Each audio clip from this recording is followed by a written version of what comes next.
Halo, selamat malam pemirsa. Anda kembali menyaksikan kontroversi jelang hari pencoblosan Pilkada serentak 2024. Sejumlah lembaga survei berlomba-lomba merilis hasil survei elektabilitas para pasangan calon dari berbagai daerah. Namun, gara-gara perbedaan ekstrim hasil survei Pilkada Jakarta antar lembaga survei, akhirnya dunia persurveian dibuat gaduh. Warga Jakarta pun jadi riuh. Hasil survei antar lembaga memang wajar berbeda tergantung pada metodologi yang digunakan dan juga berbagai faktor lainnya. Tapi jadi tidak wajar ketika ada sejumlah survei yang waktu pelaksanaan surveinya berdekatan, tapi hasilnya bagai langit dan bumi. Disitulah muncul tanda tanya besar di masyarakat. Kredibilitas lembaga survei pun jadi taruhan. Apakah ada lembaga survei yang mengabaikan metode ilmiah karena pesanan? Apakah publik masih bisa percaya pada lembaga-lembaga survei untuk memilih pemimpin daerah? Inilah kontroversi selengkapnya gara-gara survei bersama saya Zilvia Iskandar.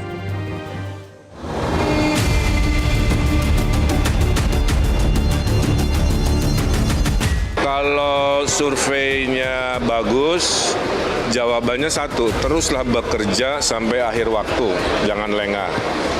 Kalau hasilnya kurang bagus seperti versi LSI, jawabannya juga sama, teruslah bekerja sampai akhir waktu. Jadi bagus nggak bagus, jawabannya sama. Yang kita butuhkan adalah terus berevaluasi.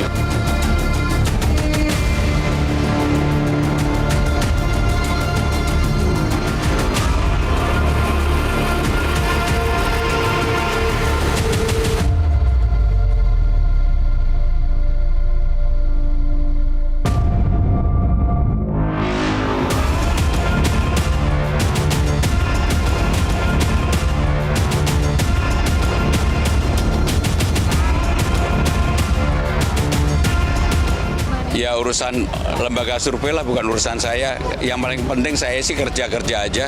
Saya sama sekali, mohon maaf, nggak terlalu bergantung pada survei. Tapi survei itu buat saya kalau harus sebagai acuan aja. Baik pemirsa, untuk membahasnya sudah hadir 5 narasumber di studio Metro TV. Di sebelah kanan saya ada Direktur Poltreking Indonesia, Mas Duri Amrawi. Selamat malam Mas Duri. Selamat malam. Terima kasih sudah hadir. Kemudian juga ada politikus dari Partai Golkar, Nurdin Halid. Bang Nurdin, selamat malam. Selamat malam. Terima kasih sudah hadir. Wassalamualaikum. Kemudian ada peneliti Badan Riset dan Inovasi Nasional atau BRIN sekaligus pakar politik. Ada Prof. Ikrar Nusabati. Prof. Ikrar, selamat malam. Selamat malam. Berikutnya juga ada Ketua Persepi, Philip Vermonte. Mas Philip, selamat malam. Malam, terima kasih sudah hadir. Dan juga politikus PD Perjuangan Ciko Hakim. Bang Ciko, terima kasih sudah hadir di kontroversi. Selamat malam semuanya, Bapak-Bapak. Sebelum kita memulai dialog pada malam hari ini, saya akan memaparkan dulu. Apa sih duduk masalahnya yang membuat dunia persurveian kita ini gaduh? Coba kita simak dulu ya satu persatu. Bermula dari munculnya sejumlah survei, rilis survei terutama di wilayah Pilkada Jakarta yang memang lagi hot-hotnya di Jakarta ini karena persaingan sangat ketat. Ada sejumlah lembaga survei yang merilis hasil survei mereka dalam waktu yang berdekatan. Kita lihat satu persatu dari survei Poltreking. Coba kita lihat bagaimana hasilnya. Di survei Poltreking yang dilakukan pada tanggal 10 sampai 16 Oktober 2024, pasangan Ridwan Kamil Suswono unggul jauh dibandingkan dengan pasangan lainnya, 51,6%, sementara Dharma Kunwardana itu 3,9% dan Pram Rano 36,4%. Bagaimana dengan survei lainnya yang rilis waktunya hampir berdekatan dengan Poltreking, yaitu Lembaga Survei Indonesia atau LSI. Di sini kalau kita lihat ternyata yang unggul adalah pasangan Pram Rano dengan angka 41,6%. Sementara Ridwan Kamil Suswono di urutan kedua 37,4%.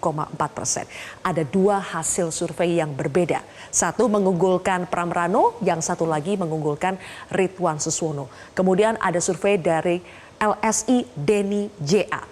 Kita lihat periode surveinya untuk LSI Deni JA itu tanggal 16 sampai 22 Oktober. Jadi lumayan berdekatan. Ini rilis setelah survei Poltreking dan juga LSI. Di sini angkanya beda-beda tipis antara Ridwan Kamil Suswono 37,4% dengan Pram Rano 37,1%. Berikutnya ada survei dari Litbang Kompas yang juga rilis dalam kurang lebih minggu ini. disebutkan bahwa yang unggul adalah Pram Rano dengan 38,3%, tapi bersaing cukup ketat dengan Ridwan Kamil Susono 34,6%. Dan terakhir ada survei dari Parameter Politik Indonesia atau PPI. Di sini yang unggul lagi-lagi adalah RK Suswono dengan 47,8%, sementara Pram Rano 38,0%. Untuk pasangan Darmakun hampir di semua survei menyatakan bahwa ada di peringkat terakhir. Nah, akhirnya hasil yang berbeda-beda ini menimbulkan kecurigaan publik, menimbulkan kegaduhan sampai akhirnya Dewan Etik dari Persepi selaku bisa kita bilang sebagai wasitnya lembaga-lembaga survei di Indonesia mengambil tindakan. Dari Dewan Etik Persepi itu kemudian memeriksa ada 2 lembaga survei yang hasil surveinya kontras sekali antara Poltreking dengan Lembaga Survei Indonesia. Dan inilah kesimpulan dan putusan dari Persepi. Kita lihat satu persatu. Yang pertama, dari Dewan Etik Persepi menyatakan bahwa Lembaga Survei Indonesia atau LSI telah melakukan survei sesuai dengan SOP Standar Operasional Prosedur Survei Opini Publik. Yang kedua, Dewan Etik tidak bisa menilai. Jadi highlightnya itu adalah tidak bisa menilai apakah pelaksanaan survei Pilkada Jakarta yang dilakukan oleh Poltreking itu dilaksanakan sesuai dengan SOP atau tidak, karena tidak adanya kepastian data. Data yang diserahkan oleh Poltreking itu ada 2 data set yang dinilai berbeda oleh Persepi sehingga tidak bisa dinilai dengan kesahihannya. Kita lihat poin ketiga. Poin ketiga, Dewan Etik mengatakan bahwa mereka tidak bisa tidak bisa memverifikasi kesahihan implementasi metodologi survei opini publik yang dilakukan oleh Poltreking karena tadi perbedaan 2 dataset atau database raw data mentah yang dikirimkan oleh Poltreking kepada Persepi. Data sampel valid yang ditunjukkan saat pemeriksaan Persepi itu sebesar 1.652 data. Sementara data yang disampaikan ke publik respondennya itu berjumlah 2.000 sampel. Jadi disinilah perbedaan-perbedaan. Pada akhirnya poin keempat kesimpulannya adalah Persepi atau Dewan Etik Persepi memberikan sanksi kepada Poltreking ke depannya tidak lagi diperbolehkan mempublikasikan hasil survei tanpa terlebih dahulu mendapatkan persetujuan dari pemeriksaan dari Persepi. Jadi bukan tidak boleh sama sekali ya mempublikasikan, tapi boleh asal sudah dengan persetujuan dari Dewan Etik Persepi. Sebagai dampaknya pemirsa, akhirnya Poltreking memutuskan untuk keluar dari Persepi. Tapi yang terbaru, kita sudah mendapatkan informasi bahwa bukan hanya Poltreking saja yang memutuskan keluar dari keanggotaan Persepi, tapi ada 2 lembaga survei lainnya, yaitu Survei Parameter Politik Indonesia yang dipimpin oleh Adi Praitno, kemudian juga ada survei Voxpol yang ikut menyusul jejak dari Poltreking. Sehingga saya harus tanya dulu kepada Mas Philip, respons ketika sudah ada 3 lembaga survei sejauh ini dalam waktu berdekatan yang memutuskan keluar dari Persepi. Menimbulkan pertanyaan sekarang, apakah masalahnya justru di Persepi? Ya, terima kasih atas undangannya. Ini saya kira perlu beberapa hal yang dijelaskan, tapi nanti mungkin kalau ada kesempatan. Terkait dengan keluarnya Poltreking, juga PPI dan Voxpol Indonesia, teman-teman di Poltreking menyatakan tidak bisa menerima hasil dari Dewan Etik, maka memutuskan keluar. Kalau PPI dalam suratnya ke pengurus menyatakan mereka keluar karena sedang restrukturisasi organisasi. Jadi tidak ada hubungannya dengan proses-proses yang sedang terjadi ataupun dengan surveinya. Karena mereka menyatakan dalam suratnya bahwa sedang restrukturisasi dan sedang menghitung ulang langkah lembaga itu ke depan. Voxpol tidak menyebutkan alasan apa-apa selain menyatakan bahwa mereka akan keluar. Hanya mungkin harus saya sampaikan di sini, dari pembicaraan dengan teman-teman di Persepi, juga termasuk dengan teman-teman Poltreking yang antara lain menyatakan bahwa PPI misalnya juga harusnya diaudit oleh Dewan Etik. Gitu. Saya sampaikan bahwa memang kita akan berencana memanggil PPI dan juga Voxpol dalam kaitannya dengan survei lain yang terjadi di NTT gitu. Tetapi surat pemanggilan belum dikirim, mereka udah keluar. Keburu keluar. Keburu keluar. Jadi mungkin saya tidak tahu timingnya begitu pas, cuma dalam konteks PPI itu tidak ada hubungannya dengan kontroversi akibat keluarnya poltreking. Karena dalam suratnya jelas mereka bilang sedang melakukan restrukturisasi organisasi. Tapi akankah dari Persepi meminta keterangan lebih lanjut dari PPI alasan sebenarnya mereka keluar atau cukup dengan alasan yang sudah disebutkan dalam surat? Saya rasa kami percaya bahwa memang mereka sedang melakukan restrukturisasi organisasi. Konsekuensinya berarti mungkin mereka tidak akan melakukan survei juga dalam waktu yang cukup panjang ke depan karena dengan alasan demikian sebetulnya agak sulit bagi mereka untuk melakukan survei, apalagi kalau dalam konteks pilkada waktunya tinggal sebentar lagi.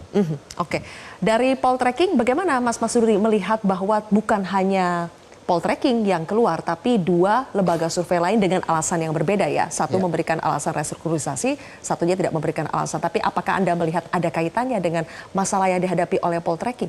Baik, terima kasih atas kesempatannya kepada poltreking untuk menjelaskan terkait dengan barangkali kontroversi ya yang terjadi. Sebenarnya yang mulai kontroversi ini saya kira bukan dari poltreking. Kenapa? Karena temuan-temuan survei lain yang dilakukan oleh Kata Data misalnya, kemudian LSI sendiri di September ada poltreking, kemudian ada Carta Politika, ada Instrat yang tadi kami pelajari, mengunggulkan RK Suswono. Tapi tiba-tiba ada lembaga survei yang kemudian mengunggulkan pasangan Pram Rano gitu. Jadi titik mula kontroversi ini sebenarnya bukan dari poltreking. Itu mungkin yang pertama yang ingin saya tegaskan. Tapi kan yang sebelumnya yang mengunggulkan itu timingnya sudah lama kan. Yang ini kan kita mempersoalkan yang berdekatan. Tapi kalau kita perhatikan, kalau kita konsisten dan percaya bahwa metodologi survei itu bisa membaca pergerakan persepsi dan survei opini publik dengan baik, mestinya kan tidak mungkin ada tiba-tiba hasil survei tiba-tiba dari yang awal unggul tiba-tiba drop sedemikian rupa misalnya. Itu kan yang penting juga untuk diperhatikan. Nah, mungkin saya ingin komentari ke soal pertanyaan bagi kami. Jadi kami ingin menegaskan bahwa poltreking berani mempertanggungjawabkan data survei poltreking di depan Dewan Etik. Terlepas apakah Dewan Etik tadi tidak bisa menilai, tidak bisa memverifikasi, tapi sayangnya memberikan sanksi. Padahal tidak ada penjelasan tentang apa yang dilanggar oleh poltreking gitu. Itu yang sangat kami sayangkan sebenarnya. Nah, terkait dengan apakah teman-teman dari PPI, dari Foxpol misalnya ada kaitannya dengan poltreking, ya tadi sempat dijelaskan, tetapi saya ingin menyampaikan ada momentum ya, ada konteks gitu yang membuat mereka juga berani untuk keluar dari Persepi, dan yang mulai itu adalah poltreking Indonesia. Oke, jadi saya harus kembalikan lagi. Bisa nggak tadi dijawab data itu? Yang mana? Yang tadi ada yang itu 1.642, setelah yang dirilis 2.000. Oh, perbedaan data tersebut. Oke, boleh dimunculkan lagi grafik kesimpulan dan putusan dari Persepi sebagai gambaran bagi pemirsa. Sebetulnya yang dimaksud dua dataset data raw yang berbeda, itu yang mana? Mungkin Mas Firly bisa sambil menjelaskan ya. Letak kesalahan, dianggap letak kesalahan dari poltreking itu di bagian mana? Di poin berikutnya di nomor 3. Dua dataset yang berbeda itu apakah karena satunya 1.652, tapi yang dirilis ke publik jumlah respondennya 2.000. Nah, ini dia. Apakah ini Mas Philip letak kesalahannya? Ya, jadi begini, saya hadir dalam pemeriksaan untuk LSI dan juga untuk poltreking. Jadi ini obrolan kita dengan Mas Dur ini sama-sama tahu. Jadi ceritanya begini, untuk pemanggilan kami menggunakan indikator yang sama, baik untuk poltreking maupun LSI.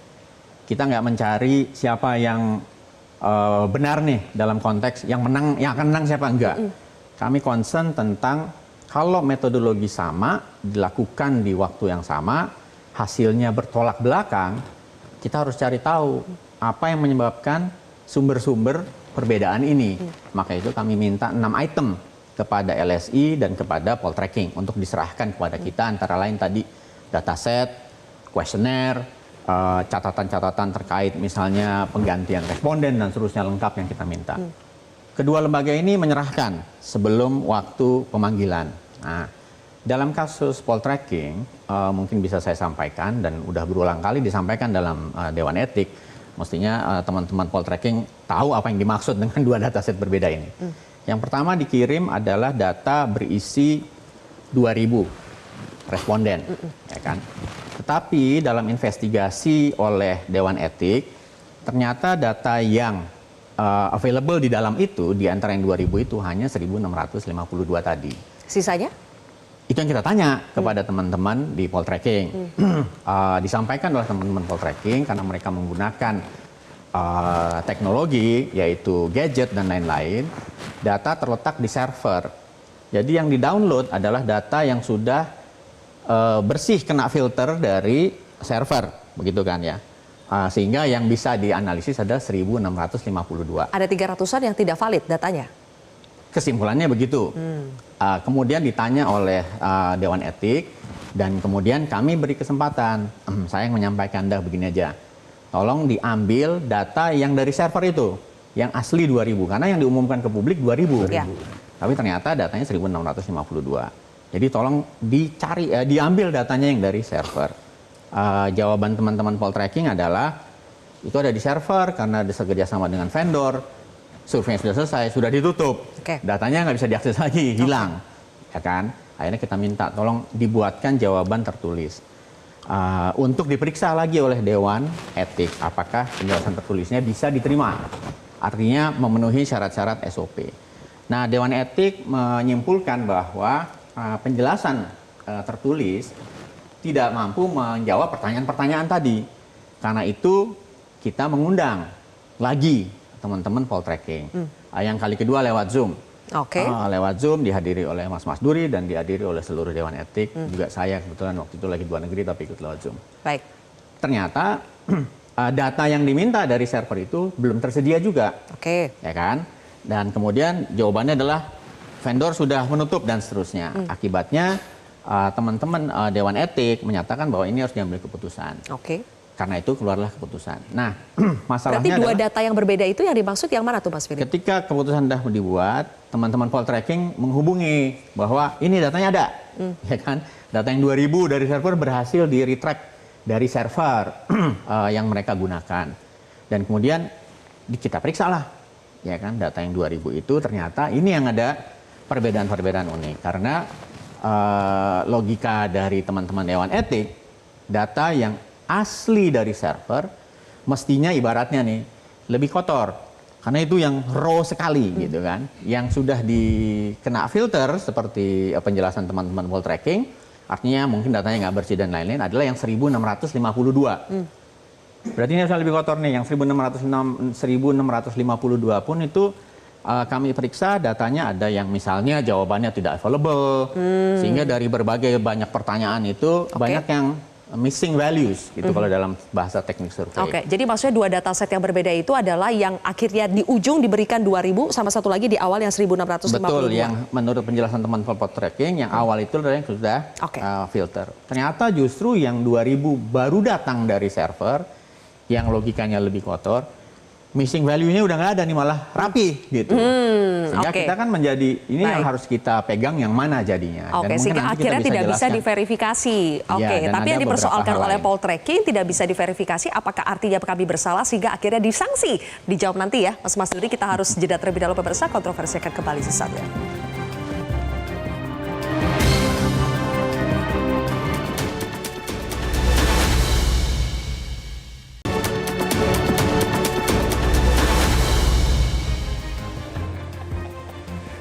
Kembali lagi di kontroversi. Jadi Mas Duri sudah dijelaskan itu loh yang dimaksud dua dataset yang berbeda yang diserahkan poltreking kepada Persepi. Jadi apa lagi yang masih membingungkan soal di mana letak kesalahan poltreking sudah dijelaskan loh oleh Persepi. Baik, itu kan versi Persepi gitu.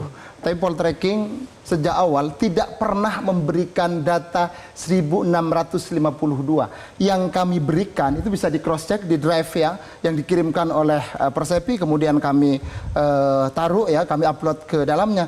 Kami memberikan 2.000 data asli. Nah, kemudian lalu yang kami kirim apa? Itu juga sama, data asli. Jadi ada satu versi terverifikasi dan satu versi mentahan yang kami ekspor dari dashboard survei Poltreking Indonesia. Tapi sama-sama 2000. Sama-sama 2000, betul. Nah, terkait dengan, jadi ada variabel di dalam survei yang dilakukan oleh Poltreking karena kami ketat dalam proses verifikasinya, maka ada data-data yang itu tidak terverifikasi dengan baik dengan berbagai standar ya, verifikasi yang ada di Poltreking dari geolocation, kemudian durasi, foto, telepon, maka kemudian dia otomatis menjadi NA, not available. Jadi tapi variabel demografi itu tetap kita gunakan untuk menganalisis peta sebaran demografi di dalam survei yang dirilis oleh Poltreking Indonesia. Gitu. Tapi intinya adalah Poltreking merasa bahwa sebetulnya tidak ada perbedaan data, tidak ada kesalahan di sini, tapi akhirnya memutuskan untuk keluar karena merasa tidak adil. Betul. Oke, versi singkatnya begitu Poltreking ya. merasa tidak adil. Oke, Mas Philip boleh menjawab nanti, tapi saya harus lempar dulu ke narasumber yang lain ya. Bang Ciko, perbedaan survei sebetulnya ngaruh tidak sih buat Pram Rano Nggak di terlalu. Jakarta? Jadi gini, bagi kami dan saya juga yakin ini akan juga diamini oleh abang saya yang lebih pengalaman lagi di bidang politik. Artinya bagi kami ini bukan pertarungan survei, ini pertarungan pilkada. Bagaimana kita bisa datang ke kantong-kantong suara masyarakat langsung. Dan survei itu walaupun penting nggak penting gitu loh. Iya kan? Artinya apa? Karena di internal kami juga akan mengukur sendiri pastinya. Kami juga punya hitung-hitungan sendiri, punya tim yang juga akan melakukan survei dan Penting sudah nggak penting, melakukan tapi survei. ketika LSI survei Pram Rano tinggi seneng juga kan? Oh pasti senang, tapi pada prinsipnya gini kan, tapi kan ada banyak perbedaan. Tadi disampaikan ya, ada yang berbeda-beda. Tapi saya ingin mengkoreksi sedikit. Kalau bicara soal tren, kalau kita bandingkan dari semua, justru trennya ini semuanya adalah tren kenaikan bagi pasangan Mas Pram dan Bang Dul, ya kan? Nah, tetapi yang menarik justru satu-satunya Poltreking yang tetap bertahan di 53% atau 50 sekian persen seperti survei di bulan September. Tapi kalau dibandingkan dengan survei-survei lain yang walaupun Mas Pram dan Bang Dul itu mungkin tidak unggul atau belum unggul, tetap trennya adalah kita naiknya pesat, yang sana agak turun sedikit-sedikit. Nah, itu trennya di antara semua mayoritas hasil survei. Tapi kembali lagi, kalau kita lihat komentar-komentar Mas Pram, komentarnya cuma satu, bahwa ini dia cuma melihat sepintas, tapi dia akan tetap fight untuk bagaimana, dan dia juga mengingatkan pada tim bahwa kita akan tetap fight. Anggap aja survei ini nggak ada, ya kan? Karena kita melihat dengan dari Mas Pram di bulan Juli pernah dilempar namanya ke publik dan hanya mendapatkan suara survei, hasil surveinya 1%, kemudian ke 28% dan naik segini, artinya itu kan karena kita tidak terlalu memusingkan hasil survei. Jadi betul-betul kita dengan kacamata kuda tetap berjuang dengan strategi yang sudah kita canangkan selama ini, dan nampaknya berhasil. Terlepas dari kita sedang unggul atau tidak unggul. Tapi kita lihat tren itu kenaikan, dan kita percaya itu, kita yakin itu. Karena apa? Kita juga mengukur bukan hanya hasil surveinya. Kalau dari data Bawaslu, dan ini data Bawaslu bukan data dari kami, bahwa memang pasangan calon yang paling agresif dalam tanda kutip turun ke masyarakat, itu kan diukur sama mereka. Mereka memperhatikan gerak daripada paslon maupun timnya. Kami yang paling masif dan paling intens. Oke, jadi menurut dari timnya Bang Ciko, penting-penting lah ya survei itu ya. Kalau dari Bang Nurdin, apakah baru belakangan ini kita lihat ada tren penurunan di surveinya RK Suswono, terlepas dari ada yang di urutan 1, ada yang di urutan kedua, tapi apakah itu akhirnya membuat RK Suswono agak sedikit panik dengan tren penurunan tersebut? Hampir sama jawabannya Mas Ciko tadi ya, bukan penting tidak penting, tapi bagi semua paslon itu sebetulnya survei itu bukan ukuran kepastian kemenangan, tapi survei itu adalah pemetaan awal untuk mengetahui kondisi paslon, kondisi masyarakat, apa yang dikehendaki masyarakat, apa yang diharapkan masyarakat. Di situ kemudian paslon itu merancang daripada program-program pemenangan. Kalau tadi saya membaca survei dari 5 lembaga survei, itu sebetulnya imbang, gitu ya. Dua-dua tadi. Yang satu 3737, yang lain yang ada 2 mengunggulkan RK, 2 mengunggulkan Pram. Tapi begini, bagi pasangan Ridwan Kamil ini adalah sesuatu yang memberikan motivasi, yang bisa memicu semangat daripada seluruh tim pemenangan, seluruh relawan, ya. Bahwa dengan adanya kondisi menurut survei ini ada persaingan yang sudah mulai ketat, maka itu justru memberikan gambaran bagi pasangan RK bahwa kita harus bekerja lebih keras di sisa waktu kurang lebih 20 hari ini. Nah, oleh karena itu maka tentu tadi Pak RK juga menanggapi dengan sangat santai hasil survei ini, bahwa bagus tidak bagus justru memberikan ruang, memberikan kesempatan, memberikan spirit kepada dan mensugesti pada seluruh tim pemenangan untuk bekerja lebih keras lagi. Sekarang tidak ada lagi waktu, bukan tidak ada jam lagi untuk tidur, ya, meyakinkan masyarakat dengan program-program yang begitu bagus dari Pak RK. Oleh karena maka, tapi sebetulnya saya persepsi itu, sekalipun poltreking itu adalah mengunggulkan RK, tapi memang lembaga survei itu juga harus ditertibkan itu ya. Jangan sampai Anda ini beberapa kali saya kontroversi, ini kontroversi yang paling Akhirnya ada kontroversi beneran. Kontroversi karena dua-dua tadi ini, dua-dua. Tapi saya juga adalah poltreking itu waktu saya pilgub juga ada lembaga survei yang membantu saya. Tidak pernah begini, maksudnya tidak pernah dipersalahkan gitu. Dia objektif itu. Dan saya bicara sama Hanta Yuda, ini bukan bela Yuda, tapi itu kenyataan yang saya alami, bahwa dia bukan membantu saya, itu bukan karena pesanan, bukan karena order. Nah, dia bilang begini, Pak Nurdin ikut pilgub, kalau saya bikin bagus, kemudian timnya bekerja apa adanya, ujungnya kalah, untuk apa? Tuh. Lebih baik kalau saya mau membantu, lebih baik saya bikin yang pahit, supaya kerja keras, ujungnya senang gitu. Nah, artinya bahwa dia ada objektivitas tinggi. Nah, itu. Nah, sekarang kita bicara soal objektivitas survei ya. Prof Ikrar, karena tadi Bang Nurdin sudah menyinggung soal bukan berarti membantu, ada lembaga survei yang membantu seorang kandidat atau seorang calon, itu artinya itu adalah pesanan. Tapi tidak bisa dipungkiri kecurigaan publik sekarang mengarah kepada apakah betul survei itu benar-benar bisa dipesan, bisa diorder sesuai dengan sponsornya, sesuai dengan siapa yang bayarin. Dengan munculnya kasus perbedaan poltreking dengan LSI dan juga lembaga survei lainnya, akhirnya kecurigaan ini semakin kuat. Jadi benar tidak sebetulnya hasil survei tergantung siapa sponsornya? Makanya kan ada beberapa poin yang harus diutarakan oleh lembaga survei. Saya beri contoh misalnya dananya dari siapa. Ya. Siapa yang memberikan pesanan untuk survei itu dilakukan. Kemudian bagaimana pengambilan sampelnya ya. Kita ingat misalnya dalam pemilu 2009 kalau nggak salah ya, di mana sebuah lembaga survei, pasti Bung Nurdin masih ingat ya, menyatakan JK menang. Ya. Tapi si penyelenggara itu, yang saya juga kenal baik siapa orangnya, mengatakan kalau ini salah, saya akan berhenti menjadi pollsters, dia bilang itu. Dia tidak akan melakukan lagi survei-survei itu. Dan itu benar dilakukan. Akhirnya berarti beneran ya? Ya, sampai sekarang dia nggak pernah melakukan survei. Tapi juga kalau kita lihat soal persoalan tadi ya, sampelnya bisa aja sama. Gitu. Cuma yang jadi pertanyaan, apakah orang-orangnya juga sama? Ini kan juga menjadi pertanyaan ya. Metodologinya mungkin sama. Dan kemudian SOP-nya sama. Tapi kalau orang yang ditanya itu berbeda, bisa aja. Respondennya berbeda. Respondennya berbeda. Formulasi pertanyaannya juga mempengaruhi. Betul. Ya. Ada juga yang lain ya. Saya juga baru belajar nih. Ternyata di dalam survei-survei di pemilihan presiden Amerika Serikat ya, dalam 2 kali survei besar ya, itu dalam kasus dulu Hillary, Anda tahu ya, angka kemenangan Hillary itu sangat tinggi ya. Dan kemarin juga adalah angka kemenangan Kamala Harris kan memang kecil, cuma 0, sekian persen. Tapi rupanya lembaga survei itu lalainya ya, kalau menurut apa yang saya pelajari ya, dia tidak mensurvei orang-orang yang di bawah yang tidak pernah diperhitungkan di dalam elektoral. Ya. Dan akhirnya justru mereka inilah yang kemudian bisa mengubah hasil pemilu di Amerika Serikat misalnya gitu kan. Ya dulu waktu saya tinggal di Australia ya, itu kalau saya baca Gallup poll udah percaya lah, udah pastilah yang menang tuh misalnya apakah John Howard ataukah Bob Hawke itu kita udah percaya. Itu karena kredibilitas lembaga surveinya. Karena kredibilitas lembaga survei dan juga titik-titik krusialnya itu hampir tidak ada.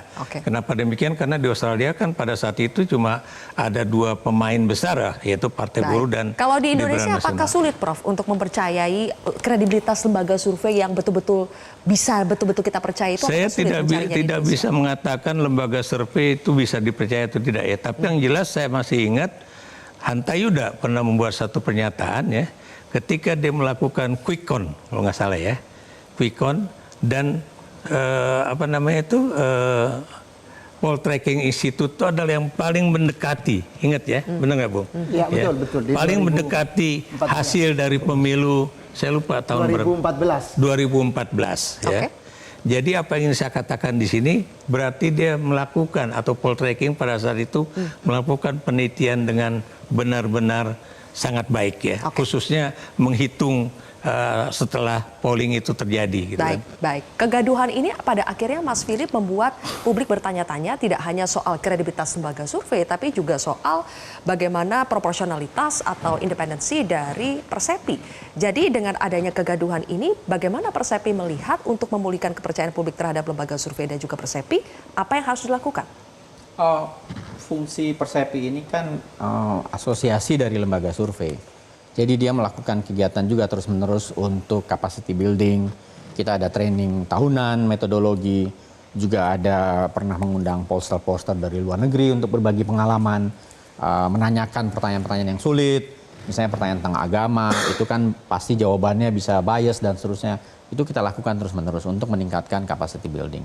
Yang kedua, yang sering kita lakukan juga adalah expose data. Biasanya quick count itu tiap pemilu pasti diributkan orang. Akibatnya seperti tahun 2019, kami minta semua lembaga survei yang melakukan quick count, kita sewa tempat di, saya lupa hotel apa itu, jadi bawa semua datanya, buka dashboardnya biar semua orang bisa lihat. Dan kita isu konferensi pers, menghilangkan keraguan orang. Yang ketiga, ada Dewan Etik. Jadi sebetulnya pemanggilan ini bukan yang pertama. Jadi beberapa waktu belakangan memang kita semakin sering melihat survei yang hasilnya terbalik-balik antara beberapa lembaga, ya kan? 2 tahun terakhir udah berapa kali, tapi bukan Dewan Etik. Karena waktu itu kita pikir dalam konteks bahwa ini mungkin hanya perbedaan persepsi dan lain-lain. Dan mungkin waktunya tidak terlalu dekat dengan pelaksanaan pemilu hari haknya gitu. Makanya yang manggil hanya pengurus. Tapi ini karena sudah dekat dengan pilkadanya, maka Dewan Etik harus memanggil gitu. Yang keempat, terkait dengan ini kita akan melakukan, kita akan paparkan data yang disampaikan LSI dan juga data yang disampaikan oleh Poltreking. Kita akan mengadakan rapat umum anggota, nanti juga terbuka untuk media. Media kalau mau datang silakan, kita liatin aja data Jadi itu yang bentuk tanggung jawab Persepi ya? Iya, kita lihat aja. Ini loh yang kita, ini yang punya LSI, ini yang punya Poltreking. Oke. Jadi nanti orang bisa melihat sendiri. Sekarang kan sudah ada usulan nih, Mas Philip dan juga Mas Masudri ya, soal bagaimana seharusnya lembaga survei itu kalau mau dipercaya ya sudah terang-terangan saja, buka sponsornya siapa, pesan yang memesan itu siapa, supaya ya fair-fairan aja. Bagaimana menjawab itu nanti kita akan bahas ya, Bang Nurdin, tapi kita jeda dulu. Kontroversi akan kembali lagi.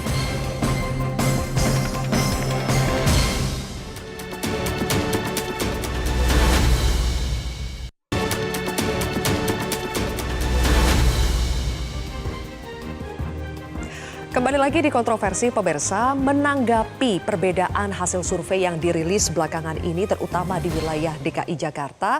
Dari PDI Perjuangan, ketua umumnya langsung yaitu Bu Megawati Soekarno Putri langsung menyikapi juga persoalan ini dengan mengatakan bahwa dia yakin survei itu memang bisa dibeli. Ini pernyataan dari Bu Mega.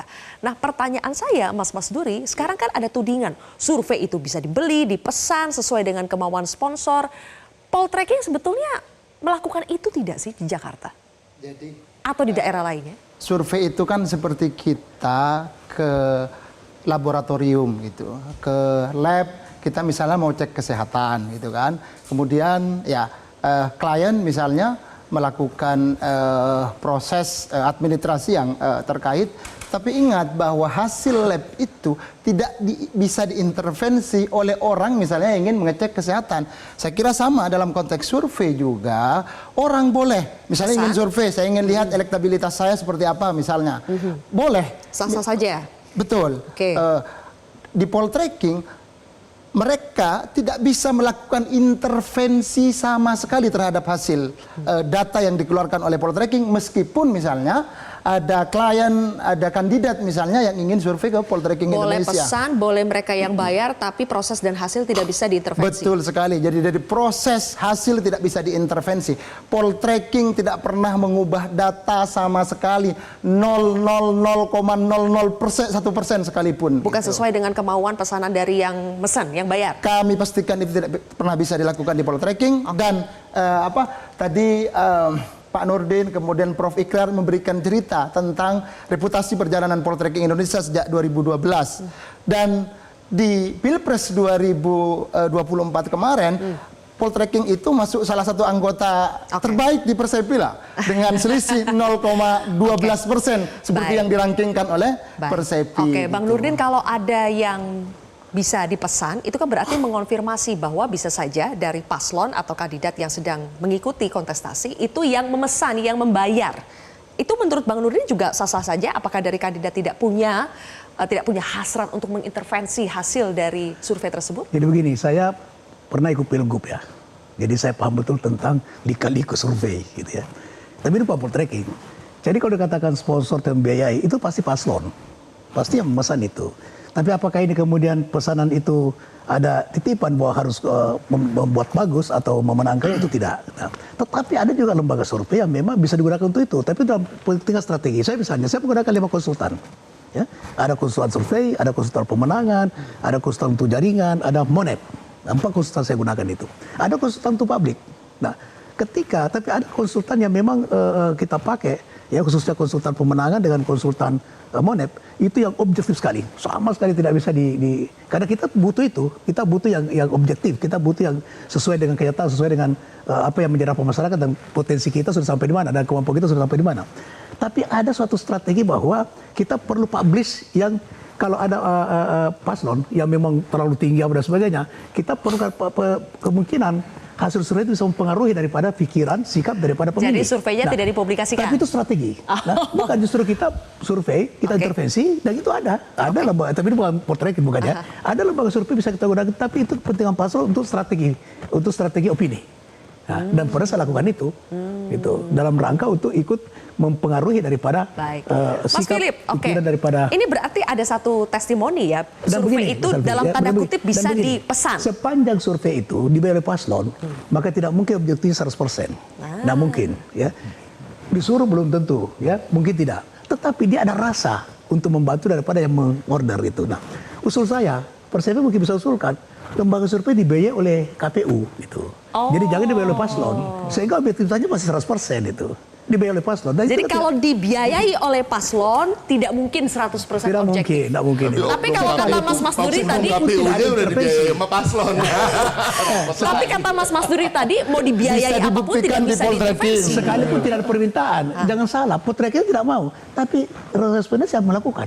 Responden juga yang melakukan pengambilan sampel. Tapi surveyor tidak tahu siapa misalnya yang dalam konteks ini misalnya yang secara administrasi mengurus soal kebutuhan terkait dengan survei. Oke, Kalau berarti Poltreking ada dua dipastikan pendapat, ya? jadi tidak ada bias itu gitu. Tidak ada bias kalau menurut Poltreking, Ya. kalau menurut Bang Nurdin tetap saja 100% itu tidak bisa Itu nggak mungkin objektif lah kalau yang pasti ada membiayai rasa. paslon. Jadi gimana dong Persepi untuk menertibkannya? Menurut saya ini soal supply demand. Ya. Memang ada, mungkin paling nggak pengakuan Bang Nurdin Halid tadi bahwa ada juga mungkin politisi-politisi yang mau menggunakan survei yang kira-kira mereka bisa atur dirilis atau tidak, atau mungkin ekstrimnya diubah angkanya atau tidak, itu kan ada itu. Jadi ada demand-nya. Pas survei mereka jelek, gak usah dirilis gitu Iya, ada demand-nya nih. Jadi sekarang tergantung memang integritas lembaga survei. Dan memang tugas Persepi untuk menjaga ini. Makanya antara lain kita melakukan berbagai hal. Misalnya teman-teman yang menjadi anggota Persepi harus menunjukkan bahwa dia punya statistician yang benar.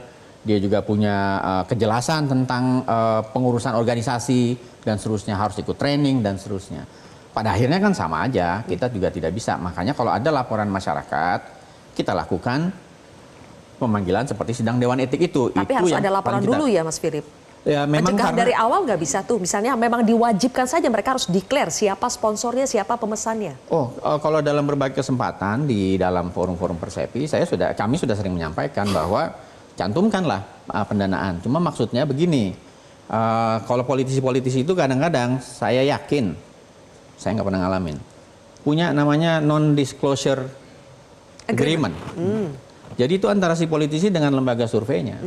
Menurut saya yang harus lebih menggerakkan masyarakat untuk kritis terhadap lembaga survei adalah satu, media, ya kan? Media yang harus kejar, tanya, ini dananya dari mana? Kalau enggak, ya bisa ditulis saja, menolak menjelaskan siapa sumber dananya, misalnya kayak gitu. Jadi teman-teman, dan kita Persepi pernah mengadakan training untuk teman-teman media. Misalnya bagaimana membaca survei secara kritis, sehingga mungkin akan memperbaiki dan juga ikut menyumbang pada sebetulnya survei ini kan di Indonesia relatif baru. Opini publik itu baru terjadi karena kita makin demokratis. Karena itu suara individu penting untuk diketahui. Satu, buat politisi menghemat uang. Karena dia tahu misalnya, oke, di daerah ini pengalaman Bang Nurdin misalnya di kabupaten ini ternyata saya udah itu kasus yang hilang aja, udah nggak mungkin saya menang di situ. Oke, Mas Philip. Untuk apa kita harus taruh misalnya investasi banyak pemenangan di sana dan lain-lain. Itu sebenarnya antara lain itu. Dua, juga menjadi pemandu buat masyarakat. Sama kayak advertising lah. Orang membuat iklan kan supaya produknya dibeli. Tapi kan ujungnya adalah bagaimana pembelinya kritis terhadap iklannya. Nah, survei juga sama menurut saya. Baik. Nanti kita akan bicara soal pengaruh survei sebetulnya terhadap persepsi publik itu seberapa jauh. Tapi saya ingin tanya juga nih kepada Bang Ciko. Pram Rano melakukan pemesanan itu tidak untuk di Jakarta, pesan survei supaya survei Pram Ranonya jadi bagus nih dibandingin RK Suswono? Tahu kita enggak, dan masyarakat juga tahu sih siapa sih yang dekat dengan Pram Rano dan PDI Perjuangan. Iya kan? Carta Politika kan yang dekat. Sampai hari ini surveinya Carta Politika kita di bawah kok. Jadi itu ini kita ngomong fair aja gitu. Masalah cara politika itu kita pesan apa enggak itu bisa the point ya. Tapi poinnya adalah itu tadi, kalau mau siapa yang dekat dengan kita, ya kan, lembaga survei mana, tokoh mana yang bilang tokoh netral yang dekat dengan kita itu siapa, kan semua orang tahu. Jadi nggak bisa tapi saya ingin sedikit membela apa yang disampaikan oleh Ibu Mega tadi ya. Saya rasa lembaga itu nggak bisa punya integritas. Yang punya integritas itu manusia. Ya, kita nggak bisa. Ini kita hidup di negara yang bukan di negara, bahkan di dunia yang polisi aja bisa jadi penjahat kok. Iya kan? Ini kenyataan. Jadi kita ini debat kusir. Kalau dibilang enggak, kita pasti enggak. Sorry ya Mas ya. Tapi kan intinya kita nggak tahu 1, 2 orang, 3 orang di dalam bisa disogok sama orang. Ya. Iya kan? Ini this is the world that we're living in. Ya, bukan hanya Indonesia, tapi seluruh dunia. Makanya di Amerika juga ada bagaimana push polls itu dilarang, ya kan? Cara-cara bertanyanya seperti apa sih ketika lo melakukan polling? Kan itu juga diperhatikan. Baik. Jangan mengarah sehingga memang akan menguntungkan salah satu kandidat misalnya. Kan itu bisa aja gitu. Tapi kan itu betul-betul harus detail dan setiap harinya, dan itu diperbarui lagi metode-metodenya untuk bagaimana bisa meminimalisir kejadian-kejadian seperti itu. Itu satu hal. Tapi kan kembali lagi kita bicara soal uang, Bos. Ya kan? Semua orang ada harganya, tergantung berapanya. Itu kan kata-kata orang. Oke, kan? baik. Orang itu cuma 3 macam. Ada sistem ya, ada sistem proses yang nanti ditanggapi lagi ya Bapak-bapak ya. Diperbaiki lagi. Makanya saya bilang polisi aja bisa jadi penjahat. Nah, apa kita mempertanyakan sistem di kepolisian, mempertanyakan sistem di lembaga-lembaga lain. Apakah lembaga kita lebih hebat sistemnya dari lembaga lain? Kan enggak. Nah, saya tidak menuduh siapa-siapa.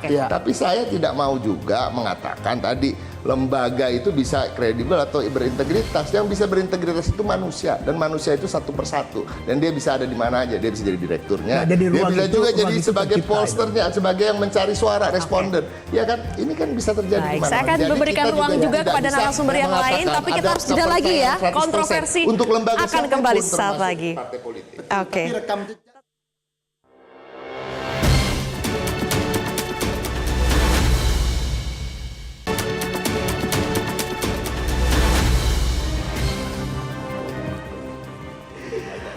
Oke, kita tiba di segmen terakhir, Prof. Ikrar. Kita tahu kan ada efek namanya efek ikut-ikutan ya, efek bandwagon ya, efek ikut-ikutan. Berarti survei itu apakah memang tools yang efektif untuk mempengaruhi preferensi pemilih? Ya, jadi salah satu tujuan dari survei, dan maaf ini ada juga yang nggak benar tadi, itu adalah bagaimana memenangkan salah satu pasangan calon dengan harapan ini bisa jadi gerbong atau lokomotif pendorong, penarik supaya orang ikut dalam pemilihan itu. Tapi juga kita tahu ya, apalagi di era reformasi 2 tahun terakhir ini ya, atau di era Jokowi yang terakhir lah, itu kadang-kadang penggunaan kepala desa, penggunaan aparat keamanan dalam kerja-kerja survei menjadi tidak independen, itu juga terjadi. Saya beri contoh misalnya kepala desa bilang jangan masuk ke sana gitu kan. Atau rakyat di suatu desa, mari sini kita yang isi deh gitu kan. Padahal rupanya desa di situ memang udah ada plot bahwa dia akan memenangkan. Sudah disetting gitu ya? Betul. Sudah disetting, tidak steril jadi lagi. itulah kerepotan dari lembaga survei atau pelaku survei. Nah, ini buat teman-teman di poltreking ya, kalau benar tadi Bung Philip mengatakan bahwa itu sampel nomor sekian kok ada 3. Itu berarti pelaksana pengumpul data di lapangan yang bermain. Maksud saya, apakah itu mereka mengisi sendiri atau 3 orang melakukan survei pada orang yang sama? Nah, itu juga menjadi suatu yang harus kemudian diteliti dengan baik. Begitu. Pada intinya sekarang ada kecurigaan publik makin tinggi malahan terhadap lembaga survei. Itulah kenapa kemudian proses verifikasi survei itu menjadi penting. Jadi ada quality control di dalam pelaksanaan survei, dan itu yang dilakukan oleh poltreking. Kalau terkait dengan data tadi, tidak ada perbedaan di poltreking antara data yang asli pertama dengan data yang versi ekspor dari dashboard poltreking. Ini masih kembali ke data ya. Betul. Tapi apakah keluar dari Persepi itu adalah jalan keluar akan membuat integritas poltreking pulih dengan keluar dari Persepi? Atau malah semakin tidak dipercaya? Justru kami ingin menunjukkan kepada publik bahwa keluar dari Persepi bagi kami adalah pilihan yang tepat. Kenapa? Karena kami merasa ada tendensi yang kurang baik dari, mohon maaf, Dewan Etik kepada Poltreking Indonesia. Jadi sebagai wasit pun tidak adil begitu? Betul. Ya mohon maaf, tadi wasit merangkap pemain itu rada-rada kurang tepat kayaknya. Bahkan mungkin tidak tepat. Wasit merangkap pemain. Penting saya kira. Gimana itu Mas Philip menjawabnya? Sebenarnya gini, persoalan di Indonesia ini ada 2 ya terkait survei. Satu, banyak lembaga survei sekaligus tim pemenangan. Ini yang sebenarnya nggak boleh. Kalau dia survei. Kalau dia pemenangan. Nah, ini yang menyebabkan banyak hal yang tadi disampaikan oleh Pak Ikrar dan Pak Nurdin Halid. Kalau dia survei merangkap konsultan? Ya, konsultan itu pemenangan. Jadi itu agak tidak rumit. boleh. Makanya kalau lembaga kayak Gallup tadi yang disebutkan oleh Mas Ikrar itu dipercaya karena orang tahu dia memang pollster. Dia bukan konsultan. Gitu. Nah, ini dalam konteks Indonesia, ini dunia baru sehingga dia masih bercampur. Kita harus perbaiki memang. Mungkin harus ada dari pengalaman ini kan ada pembelajaran nih. Momentum kita harus buat ini, Mas aturan. Philip. Satu. Yang kedua, misalnya pengalaman dari teman-teman poltreking. Data udah nggak ada katanya, padahal surveinya baru seminggu yang lalu. Bukan maka kita nggak ada mungkin ya. Nggak bisa. Jadi sebenarnya udah off karena proses Waktu survei di kita kami kan habis sangat ini. banyak. Gitu. Bukan tidak ada. Kami Saya selesaikan aslinya dulu. sudah bisa mengembalikan data tersebut. Ya, gitu. saya selesaikan dulu. Singkat Mas Philip, Ya, waktu kita sudah jadi habis. mungkin kita perlu akan bikin aturan di Persepi bahwa data itu nggak boleh ditutup sampai pilkadanya selesai, mungkin tambah 6 bulan atau setahun dan lain-lain gitu. Baik. Yang ketiga saya mau sampaikan gini Mbak Sylvia. Ada kasus-kasus di mana awalnya surveinya kecil, toto dia menang.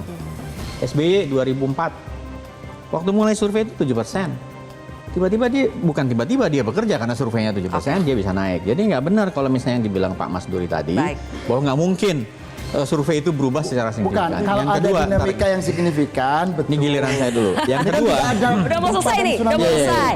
Yang kedua pengalaman lain Kalimat terakhir. Pak Jokowi tahun 2012. Mulai dengan survei yang rendah juga dan nggak ada dukungan karena yang lain partainya banyak sekali. Pak Jokowi hanya PDIP dan Gerindra waktu itu. Oke. Jadi itu sebetulnya pengaruh survei dan opini publik itu dan terkait dengan penggunaan kekuasaan kadang-kadang bekerja, kadang-kadang tidak. Baik. Poin saya. Oke. Intinya perbaikan harus selalu dilakukan ya. Dan Betul. mudah-mudahan ini bisa menjadi momentum bagi semua pihak. Terima kasih Bapak-Bapak sudah hadir di kontroversi pada malam hari ini. Dan pemirsa, ibarat sendok dan garpu, hasil survei sudah jadi bagian dari setiap kontestasi politik di negeri ini. Karena itu ekosistem lembaga survei harus dipastikan berjalan baik. Semua harus taat aturan dan taat etik. Saya Zylvia Iskandar pamit undur diri. Sampai jumpa.